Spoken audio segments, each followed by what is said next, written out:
Good morning ulit sa inyong lahat. Isang Innova Charge Freon. Yan o. Nawalan siya ng laman. Kaya konti-konti ang laman niya. Kaya additional Freon. Yan, ganda na ready ng compressor o. Yan, Innova.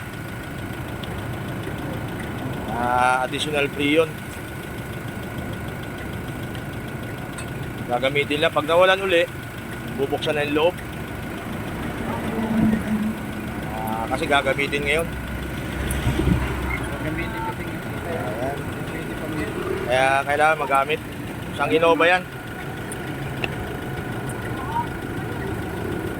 Kailangan lang gamitin. Kaya pag nawalan, pag hindi nawala, minsan kasi hindi naman nawawala.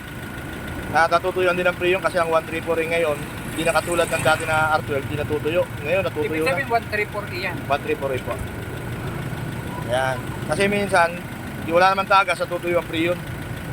Minsan malit na malit, matagal bago mawala. Ayan o. Ayan ang tangke. Ayan, isang Innova.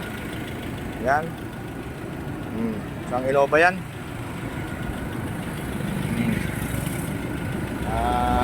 Salamat.